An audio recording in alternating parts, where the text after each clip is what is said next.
আসসালামু আলাইকুম প্রিয় দর্শক, কেমন আছেন আপনারা? আমি এখন রান্না করব, গেস্ট আসতে গরুর মাংস রান্না করব, সেটা আপনাদের দেখাবো। এখানে দিয়েছি তেজপাতা 4টে, বড় টুকরা 3টা, দারচিনি, তারপরে গোলমরিচ, লং, এলাচটা একটু পরে দিব থেতো করে, সেটা দেখাবো।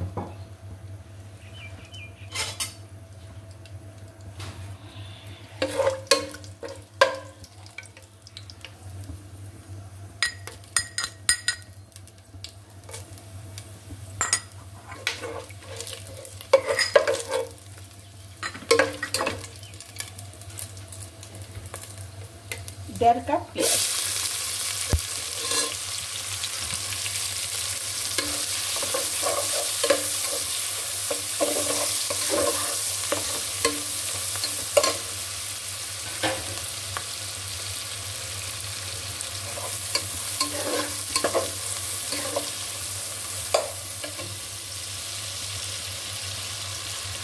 রসুন থেতো করে দিয়েছি 3 পিস, 3টা বড় মাঝারি সাইজের। আর গরুর মাংসের মধ্যে রসুনটা বেশ ভালো লাগে, একটু পরিমাণে একটু বেশি দিতে হয়।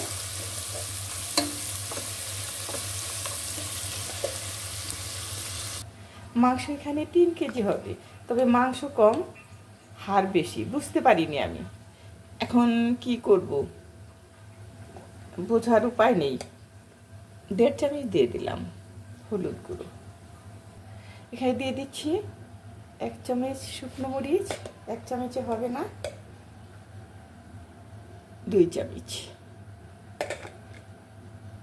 ধনে গুঁড়ো, 1 চামচ জিরে গুঁড়ো, 1 চামচ রসুন বাটা, আদা বাটা, রসুন পেঁয়াজের সাথে বেরেস্তা করে নিয়েছি। এখানে আদা বাটা দেওয়া হলো উঁচু করে 2 চামচ। এখন আমি লবণ স্বাদ মতো। আমি ভালোভাবে মশলাগুলো মাংসের সাথে মিশিয়ে দিব। এখানে হাড়যুক্ত বেশি আছে, কারণ আমি এমনভাবে ভিজিয়েছি, ভেবেছিলাম যে এখানে মাংসই বেশি হাড় কম। এখন দেখি, এখন তো সময় একদম কম, তাদের খেতে দিতে হবে, কি আর করা, ভাগ্যের বেশি তো পাওয়া যাবে না। মাংসটা আমি দিয়ে দিয়েছি, সব কিছু মশলা মেখে মাংসটা আমি ঢেলে দিয়েছি বেরেস্তার মধ্যে। পেঁয়াজ যে বেরেস্তা করেছিলাম সেটার মধ্যে, সেটা দেখানো হয়নি। সবসময় এত কিছু করতে হয়। আমি মাংসটা ভালোভাবে কষিয়ে নেব।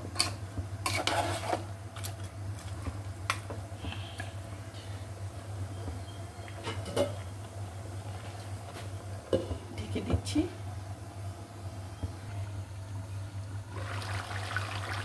মাংসটা আমার কষানো শেষ হয়ে গেছে, এখন আমি পানি দিয়ে দিব। শুধু তেল উঠেছে, এত তেল মাংস, মানে যে কি আর বলবো, শুধু তেল আর তেল। আমি শুধু নিচে তেল, মাংস গলে, মাংসের ভিতরে যে এত তেল, সেটা আমি বলতে পারছি না ভালোভাবে, কারণ তেল গলে গলে শুধু সুরা হচ্ছে। আমি পানি দিয়ে দিচ্ছি।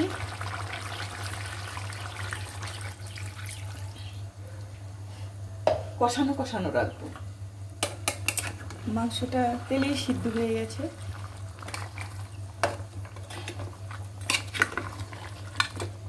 একদম নরম হয়ে গেছে।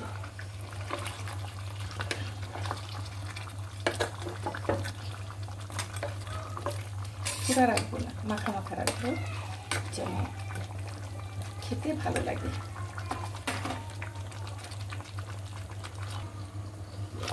মাংসটা আমার হয়ে গেছে, একেবারে চুলোটা অফ করে দিব।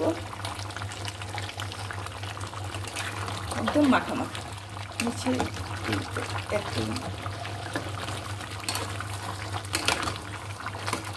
অল্প সুরা। এই বাসার মানুষ সবাই অল্প সুরা খায়, হাতে যেন তরকারিটা না লাগে। আপনারা ভালো থাকবেন, সুস্থ থাকবেন, আমার জন্য দোয়া করবেন। আমার ভিডিওগুলো দেখে আমাকে কমেন্ট, লাইক দুটোই করবেন। আমি সাফ করে দেখাতে পারছি না, কারণ গেস্ট এসে অলরেডি বসে রয়েছে, ওদের এখন খেতে দিতে হবে। এটুকু আপনারা কিন্তু অবশ্যই আমাকে লাইক করে দিবেন। ভালো থাকবেন। আল্লাহ হাফেজ।